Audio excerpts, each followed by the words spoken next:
The night was a chaos of wailing sirens and flashing red-blue lights that painted the dark Denver streets with splashes of urgency. Officer Jake Rourke gripped his service weapon tightly as his heartbeat thundered in his ears. The air felt electric, a mix of adrenaline and fear, as he sprinted down an alley toward a suspicious, heavily guarded warehouse where whispers of illicit activity had led him. Beside him, his steadfast partner, Echo, a sleek black Belgian Malinois with eyes that shone with unwavering loyalty, moved with purpose. Echo's ears perked up, every muscle taut, as if anticipating a silent command. In those precious moments before chaos exploded, an unspoken bond between man and dog radiated a profound trust that transcended words. Inside the warehouse, tension crackled like static. Shadows danced on walls plastered with faded graffiti, and the murmur of low voices hinted at secrets hidden in the dark. Jake's mind raced through his training. Every step was calculated even amidst the rapid pounding of his heart. The mission was simple enough on paper: serve and protect. Yet the reality was far more unpredictable. As the team breached the door, a volley of shouts mixed with the clatter of weaponry erupted. Bullets sliced through the heavy air, and the world became a blur of movement and staccato bursts of sound. Amid the chaos, Echo lunged forward. In a split second of instinct, the loyal K9 intercepted a stray burst of fire that was aimed directly at Jake. The explosion of sparks and dust sent shockwaves through the cramped space. In that fleeting moment, half caught in time and half lost in the echo of the barrage, Echo's protective instinct shone as bright as any spotlight. The brave dog bore the brunt of the assault, his body absorbing the ricocheted bullets that barely missed Jake. Through the haze, Jake caught a glimpse of Echo's fierce determination, his eyes reflecting both pain and an unyielding desire to shield his partner at all costs. A stray bullet struck near Echo, sending sparks of agony through his sleek frame. Yet, even as smoke curled around his fur, Echo managed a victorious growl, a clear signal that he wasn't giving up. In the ensuing moment of disarray, when the gunfire subsided into a cacophony of echoes and fading footsteps, Jake rushed to his partner's side. The night was far from over. In fact, it had taken on an even sterner edge. In this defining moment, both man and K9 bore the visible scars of a battle that transcended the physical, a battle fought for honor and redemption. The mission had faltered, and amid the ruins of shattered expectations, a silent promise was made: together, they would rise again from the darkness. The rumble of Jake Rourke's pickup truck was the only sound on the winding mountain road, save for the soft crunch of gravel beneath his tires. The air was thinner here, cleaner, untainted by the smoke and sirens he'd left behind in Denver. His arm rested on the window frame, fingers tapping unconsciously to a rhythm only he could hear. In the passenger seat, Echo lay curled up, one hind leg bandaged, his breathing calm but his eyes always watching. A crooked sign creaked in the wind as they passed, "Welcome to Pine Hollow," elevation 8020 feet below it, in hand-painted red. "God's country, don't get lost." Jake let out a dry laugh that didn't reach his eyes. The town unfolded slowly rusted mailbox posts, snow-covered rooftops, a shuttered gas station with a faded Coca-Cola mural. The kind of place where everyone knew your name and your secrets. Eventually, he parked the truck outside a modest cabin on the edge of the forest.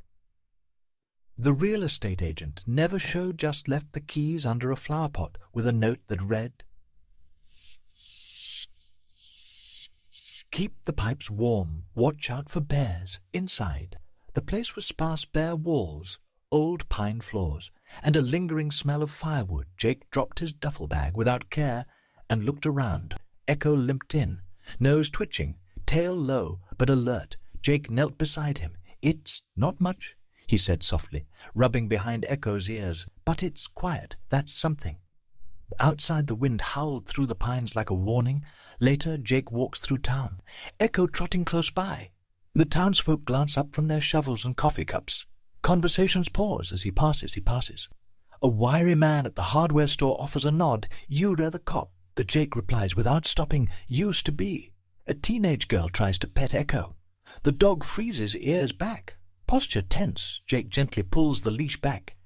"He's still healing," he says. Across the street, Deputy Clara Bell steps out of the sheriff's station, holding a thermos of coffee. She's in her mid-30s. Boots muddy, ponytail messy, eyes sharp. "You read Jake Rock," she says, no question in her voice. Jake hesitates. "You read the papers?" "Yeah, I read between the lines," she replies. Then gestures to Echo. "E," replies, then gestures to Echo. "He's the famous one." Jake looks down at Echo. He didn't.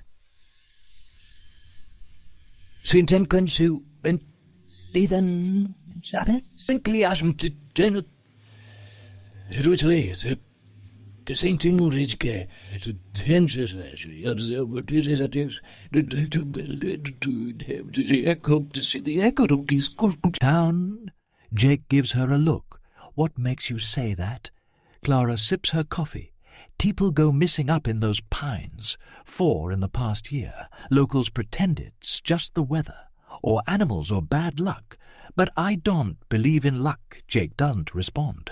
Echo watches Clara with quiet attention. Clara nods toward the forest. "Keep your dog close." She turns and walks away. Jake and Echo stand there for a long moment, the snow falling softly around them. The town is still, too still. And in the distance, from deep within the trees, a faint, unplaceable howl cuts through the cold air. Echo growls low under his breath. Jake whispers, "Yeah, I heard it too." Jake sat on the back porch of the cabin, his boots up on the railing, a mug of lukewarm coffee cradled in his hands. Snow had started falling again light, feathery flakes that drifted like ash. Echo lay beside him, head on his paws, staring out at the pine forest like he was keeping guard over something only he could see. There was a tension in the air, not the kind you could name. It was in the way the trees leaned, the way no birds sang. Even the wind didn't whistle here. It moved quietly, like it had secrets. Jake checked his watch. It was almost time. The Pine Hollow Auto timber shop was the kind of place that hadn't changed in 40 years, still ran on paper receipts, had a radio playing old rock, and reeked of oil and pine tar.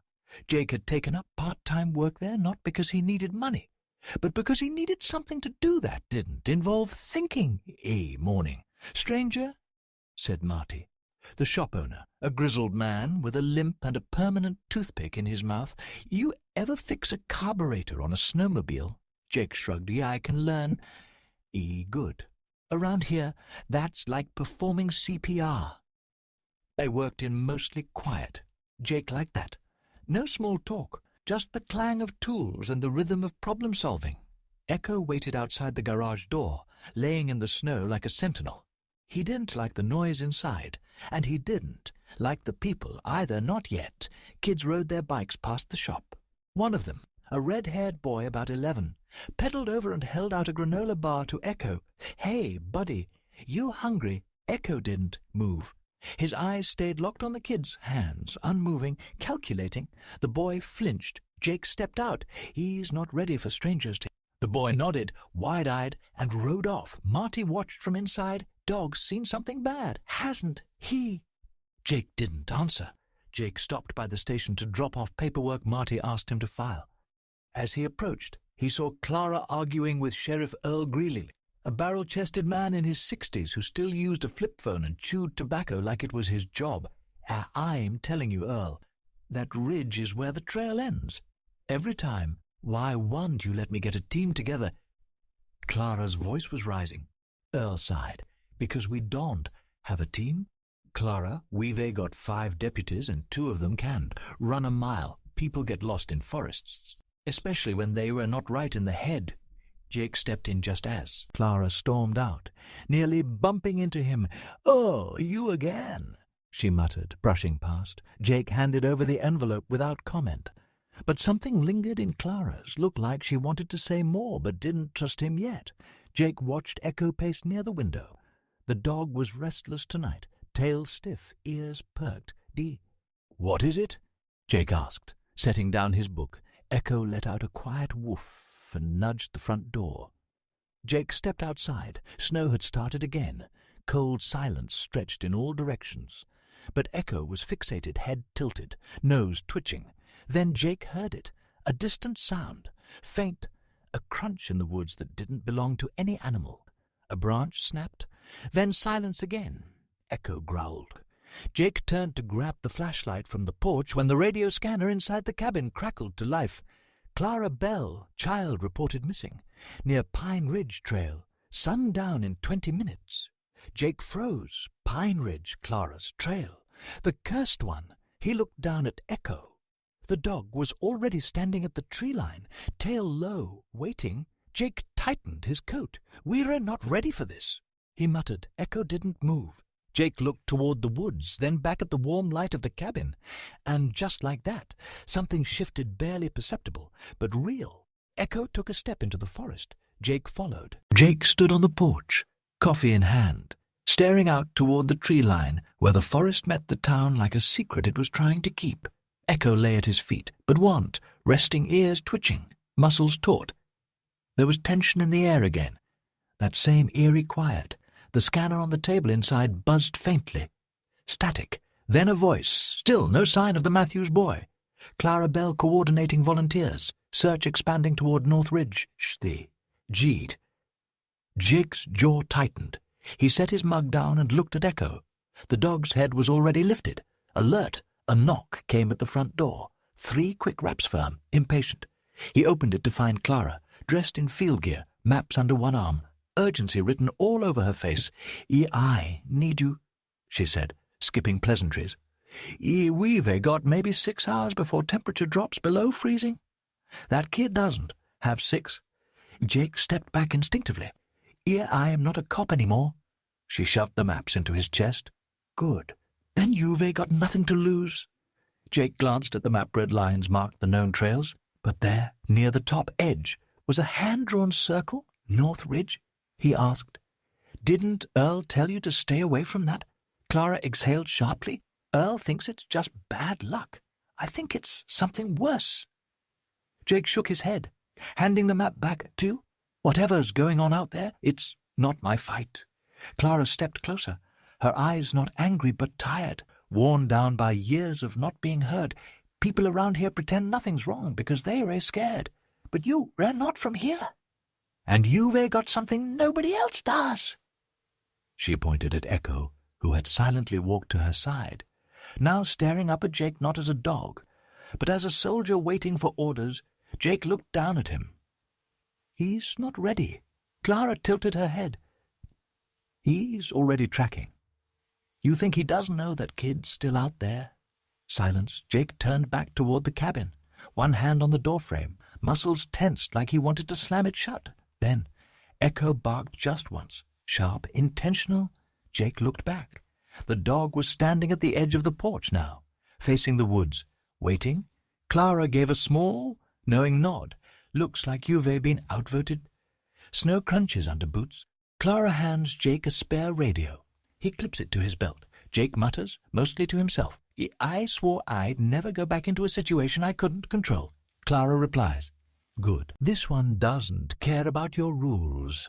As they step into the forest, the trees seem to shift around them, taller, darker, older, and Echo. Echo doesn't hesitate. He's already following the scent of something the others can't see. The crunch of boots on frozen underbrush echoed like gunshots in the still woods. Jake, Clara, and Echo moved in a tight formation, Clara at the front, map in hand, Jake in the rear, eyes sweeping the terrain. Echo weaved through the snow ahead, nose to the ground, tail low, posture alert. The forest here was denser, the trees twisted, almost warped by years of wind and neglect. No sunlight reached the forest floor, just a cold grey light that filtered through the canopy like a ghost's breath. "I don't like this," Jake muttered, scanning the tree line. "Feels like the forest is watching us." Clara didn't look back. "That's because it is." Jake raised a brow. "Is that local superstition, or your intuition talking?" Clara stopped at a small clearing and knelt beside an old fire pit. The coals were cold but fresh. She brushed back the snow to reveal a half-burnt granola wrapper. It's the same brand the kid had in his backpack. "He had in his backpack," she said. "We're close." Echo let out a short, low whine. His paws dug into the snow as he circled the pit once, then veered off toward the north tree line, tail stiff. Jake followed him, ease onto something. They moved off trail now, branches whipping at their coats, the ground sloping downward. Echo darted ahead, ears twitching, his movement more urgent now. He barked a sharp, singular sound that meant one thing. Evidence Jake reached him first and dropped to one knee. There, in the snow, partially buried beneath pine needles, was a child's glove, blue frayed at the wrist. Small Jake picked it up and stared at it in his gloved hand. It's his. Clara radioed the station. "This is Bell. We've found a glove near the Northridge perimeter. Coordinates coming." Static. Then Earl's voice crackled through. "Annoyed? Northridge. You were told to stay away from there, Clara, too." Clara's jaw clenched. "Yeah, well, the kid didn't get the memo." Jake pocketed the glove. We keep moving. Echo's still got the trail." But as they began to press forward, the wind shifted. Echo stopped, cold ears flat, eyes locked on the dark ridge ahead. He let out a low growl that made Jake freeze. "Yo, what is it?" Clara whispered. Echo took one cautious step forward, then growled louder. That's when Jake heard it too, a rhythmic creaking, almost like a rope swinging from a high branch. Then a whisper, faint, childlike, carried on the wind. Help! Jake spun toward the sound. "Did you hear that?" Clara's face had gone pale. Yeah. They took off, running, dodging trees, leaping fallen logs. Echo always a step ahead, growling between barks, pushing deeper into the thickening forest. Echo halted at the edge and began barking furiously. Jake and Clara skidded to a stop beside him and looked down. There, 20 feet below, was a small figure curled at the base of a tree. The Matthews boy, alive. Jake's breath caught. "We found him." The boy looked up slowly, face pale, lips blue. His voice trembled. There was something out here. I heard it breathing." Jake looked around. The forest was still, too still. Then a second pair of footprints in the snow, larger, bare, heading in the same direction the boy had come from. Jake's eyes narrowed. "We're not alone." Echo let out a sharp bark and turned his head toward the west, deeper into the woods. Jake knew that look. Echo hadn't just found the boy. He'd found something else. Jake scrambled down the ravine slope, boots skidding against loose rocks and patches of ice. Clara stayed above, calling in their coordinates to the station, eyes scanning the tree-line for movement. Echo was already halfway down, leaping like a wolf, and came to rest beside the shivering boy. Hey, Jake said softly, kneeling. "You okay now? What's your name?" The boy's lips trembled. "Tyler." Jake checked him over quickly. No major injuries, a few scrapes, early signs of hypothermia. He wrapped him in his jacket and gave a reassuring nod. "You're safe, Tyler." But Tyler's eyes were wide, not with cold, but with fear. "There's something out here," he whispered. "It watches." Jake exchanged a glance with Echo, who was now facing the tree line, stiff as stone. His hackles were raised. A low growl pulsed in his throat like a warning drumbeat. Jake looked up toward Clara. "We need to get him out of here. Now." She didn't move. Her rifle was up, aimed just past Jake. Jake turned. Silhouetted between the trees, barely visible, stood a figure. Tall, motionless, covered in rags. A cowl or hood obscured its face. Its outline flickered slightly, like heat shimmer off asphalt. 1 second it was there. The next, gone. Then back again. Closer. Tyler let out a shriek and curled tighter into Jake's arms. Jake stood slowly, putting himself between the boy and the trees. "Clara, I see it." She squeezed the radio. "This is Deputy Bell. We've got eyes on an unknown figure near North Ridge. Not human." Repeat, "Not human." No response. Just static. The figure stepped forward. Not walking, gliding. Effortless. Soundless. Jake pulled his pistol. "Get him up the ridge." "I'm not leaving you," Clara said through clenched teeth. "I'll be right behind you." Clara nodded. Jake crouched and scooped Tyler into his arms. "Echo, guard." Echo stayed low, in front of Jake, growling louder now. A snarl tore from his chest as the figure moved closer. Echo barked, a warning and a challenge. The figure stopped. Then It mimicked Echo's bark. But it was wrong. Delayed. Broken. Like someone trying to copy a sound they only heard once. The tone was off. Too low. Too long. Jake's blood turned cold. Clara, now.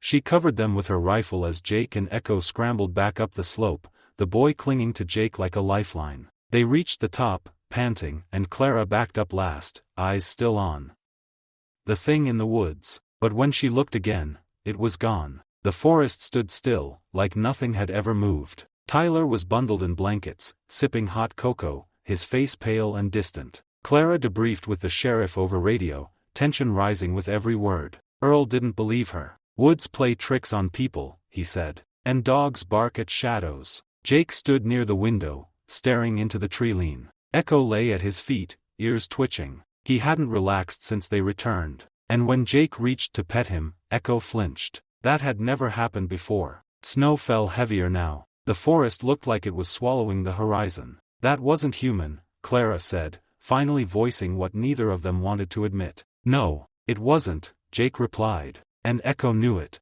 They stood in silence for a moment. Then Clara spoke. I looked into the disappearances. One every 3 months. Always near the ridge. But they don't vanish the same way. Some leave tracks, some don't. A few leave. Mimicked voices on radios. Jake turned to her. Mimicked? She nodded slowly. One search team heard the missing woman calling for help from 2 directions at once. Jake remembered the broken bark. The off-tune echo. I don't think it kills them, Clara said. I think it becomes them. Jake looked toward the woods. Then we're not hunting a creature. Clara met his gaze. We're hunting a predator that learns. Jake and Clara freeze. Echo rises. Hackles up. Jake looks at Clara. That wasn't me. The ranger outpost was a small log structure with 2 rooms, a crackling fireplace, and windows that looked out into the forest like tired eyes. Lanterns cast long, flickering shadows against the wooden walls. The scent of pine, smoke, and wet fur filled the space. Tyler was asleep on a cot in the corner, wrapped in a thick wool blanket. His small hands twitched in his dreams. Clara sat beside him, eyes puffy from exhaustion, flipping through pages of an old logbook she'd dug from the back office. Jake sat at the table across from her, sipping black coffee. Echo lay by the door, unmoving, eyes fixed on the window. Neither of them spoke for a while. Finally, Jake broke the silence. You knew something was off with that ridge, didn't you? Before today. Clara nodded slowly. I've known for years. I just couldn't prove it. Jake leaned forward. Then prove it now. She closed the logbook and tapped the cover. These go back 20 years. Hikers, hunters, a few locals, all missing from the same quadrant of forest. But that's not what got me. She opened a folder she'd kept tucked inside the back cover. Inside were photocopies, search reports, audio transcripts, field notes. This, she said, sliding one across the table, was the last transmission from Deputy Sam Keller before he vanished 2 winters ago. Jake read the note aloud. Saw her again. It's not her. Eyes are wrong. Voice came from her mouth but her lips didn't move. Echo won't go near her. Jake set the paper down slowly. He mentioned Echo? Clara shook her head. Not your Echo. He had a dog too. Also K9. Trained like yours. The dog freaked and ran. Jake's brow furrowed. You think it targets people with K9 units? No. I think the dogs are the only ones who know what it really is. Jake's grip on his coffee mug tightened. He looked toward Echo, who was still staring at the window. Clara's voice softened. It's not just a predator. It's a parasite. It mimics the ones it doesn't catch, and lures the ones it wants next. You don't go missing out there. You're replaced. Jake took a breath, slow and deliberate. So what happens if it mimics one of us? Clara stared at the fire for a long beat, then looked at him. That's the problem. We don't always know. A snowy night. Clara, younger, searching the woods with a partner, Deputy Lucas. She hears a scream, runs toward it, finds Lucas on his knees. Trembling, staring at something off-screen. She approaches slowly. Lucas, she whispers. He turns, smiles, but his smile doesn't reach his eyes. And in that moment, she knew, that wasn't him. Jake's voice brought her out of it. You've seen it before. Clara nodded once, barely. I didn't speak up then. No one believed me. She glanced at Tyler, still asleep. I'm not making that mistake again. Echo rose instantly. Low growl in his throat, tail rigid, teeth bared. Jake pulled his sidearm. Clara stood and grabbed her rifle. The scratching stopped. Then, a knock. Soft, deliberate. 3 times. Jake whispered, "No one knows we're here." Clara's finger hovered on the trigger. Then a voice came. From the other side of the door. Clara's voice. "Jake, it's me. Let me in." Jake's heart stopped. Echo let out a guttural snarl and backed away from the door. Jake and Clara stared at each other. Clara whispered, "I didn't say anything." They inched toward the door together, weapons raised, breath held. The voice came again. Same tone, same pitch, same exact rhythm. "Jake, it's me. Let me in." Jake leaned close to the door and whispered one word. "Echo?" The dog didn't move. Then the voice outside laughed and vanished. Clara kneels beside him. "You okay?"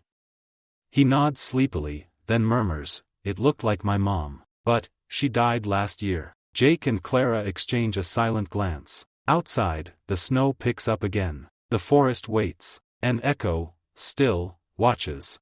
The forest was black and alive. Not in the natural way of owls or wind or wolves, but in the way something ancient breathes from under the earth, slow and waiting. Jake, Clara, and Echo stood at the tree line, the ridge before them. Tyler was safe, back at the ranger outpost under radio guard. But this was where it ended. Jake adjusted his backpack, checked the signal tracker, and whispered, "Echo's picked up the trail again. Whatever this thing is, it's here." Clara raised her rifle. "Then we burn it out." They moved through the brush in silence, every crunch of snow underfoot sounding like a scream. The deeper they went, the more the forest changed, twisted branches overhead, trees growing too close, bark blackened like fire damage that had never healed. Echo stopped at a clearing, a perfect circle of disturbed snow. At the center, a small mound of clothing and gear, boots, backpacks, scarves, dozens of them, weather-worn, rotted. Clara whispered, "The missing people,"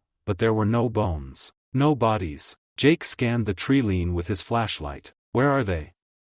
That's when Echo snarled. Not a bark, not a growl, a warning. The light passed over something between 2 trees, just for a second. A face, familiar. Jake froze. It was himself. Same coat, same expression, standing in perfect stillness. No steam from its breath. Clara raised her rifle. "Jake, don't move." The copy tilted its head slightly. Then, it smiled. But the smile was wrong. Crooked. Incomplete. Like it hadn't figured out the shape yet. Jake whispered, "I don't smile like that." The thing moved fast, impossibly fast, blurring as it darted sideways, taking the shape of Clara next. Then Echo. Then the boy. Its body flickered like bad TV signal, each shift less convincing than the last. It was stalling. And then the sounds came, more voices, all around them. Familiar voices. Dead voices. Clara's father. Jake's former partner. Tyler's mother. They came from every direction, overlapping, whispering,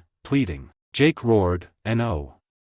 He grabbed the flare gun from his belt and fired directly into the clearing. The bright red burst lit the trees in eerie crimson, and for a split second, the creature was fully visible. A grotesque, skeletal mimic, wearing pieces of every person it had ever studied, fragments of eyes, jaws, limbs, twitching beneath its skin like trapped insects. Echo lunged. He hit the creature full force, driving it back into the trees. Jake and Clara moved as one, Clara firing her rifle, Jake charging in with his blade drawn. Echo tore at the creature's leg, keeping it grounded, keeping it real. It shrieked, a sound like static, wind, and sobbing. But as Clara's shots rang out, the thing began to split, forming 2, then 3 partial bodies, none complete, all writhing. Jake yelled, "It's unstable. The flare, it's disrupting the form." He fired another flare, this time straight into the cluster. The mimic burst into flame, not like something burning, but like a mask being peeled away. It screamed, a scream that shattered the illusion completely. The forest seemed to fold in on itself. The wind died. The voices stopped. The creature collapsed in on itself, one last shift into Jake's face. And then it was gone. Ash. Echo limped back to Jake, blood on his fur. But he was wagging his tail, just slightly. Alive. Jake, Clara, and Echo walk out of the woods. Exhausted, burnt, but breathing. Jake looked at the first rays of light and said, "We didn't just kill it. Clara nodded. We unmasked it. They look back at the tree-line. And Echo? He turns his head, ears perked, and smiles. Smoke curled upward from the charred patch of forest where the mimic had vanished. Jake crouched beside Echo, inspecting a deep gash on his shoulder. Blood matted the fur, but the dog's eyes were alert, watchful. Still with me, buddy? Jake whispered, brushing Echo's head. Echo licked his hand in response. Clara approached, limping slightly. Her face was smudged with soot, her rifle lowered now. We need to get him out of here, she said, nodding to Echo. And us too. Jake glanced back once more at the blackened circle. Nothing stirred. No sounds came, just wind. They turned, and together they walked back toward Pine Hollow. Tyler sat bundled on the front steps, wrapped in layers and cradling a thermos. His face lit up when he saw them emerge from the tree-line. He dropped the thermos and ran. Echo! Echo barked once and limped forward, tail wagging. Tyler hugged him tightly. Jake and Clara followed, exhaustion dragging on their every step. A paramedic met them outside the outpost. We heard the gunshots. Then radio silence. You okay?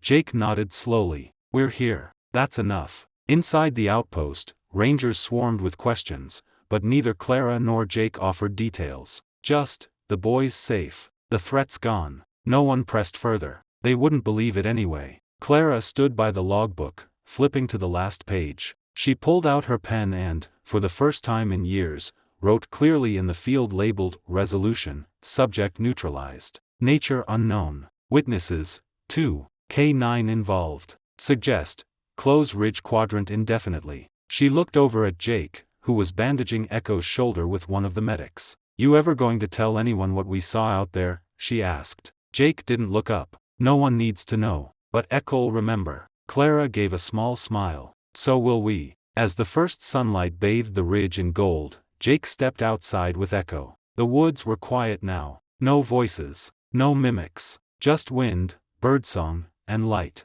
He knelt beside his partner, scratched his ears, and whispered, "Let's go home." Echo wagged his tail. And together, they walked back down the trail, out of the woods, into the dawn, leaving the darkness behind. Mist drifted low over the ground, and golden light filtered through the pines. It was quiet, not the eerie silence of before, but a gentle, living stillness. The kind that comes after the storm has passed. Jake walked the familiar trail, a thermos in one hand, Echo's leash loose in the other. Though he rarely needed the leash anymore. Echo walked freely beside him, healed now, his steps strong again. They paused at the ridge overlook, where it had all ended, where it had begun. Jake sipped his coffee, eyes scanning the treetops. The forest looked normal again. Ordinary, but he knew better. He knelt beside Echo, scratching behind the dog's ear. This place took something from us, but it gave us something back too. Echo's ears twitched. He looked toward the trees, listening. But this time, he didn't growl. Instead, he barked once. Soft, almost like a memory. Jake smiled. Yeah, I hear it too. He stood and turned back down the trail, Echo padding quietly beside him. The dog paused for just a moment, looking once more into the trees, as if saying goodbye. Then he followed. And as they disappeared into the sunlit trail, a faint breeze moved through the pines, and carried one last echo. Soft, familiar, warm, like a bark, like a voice, like the woods remembering.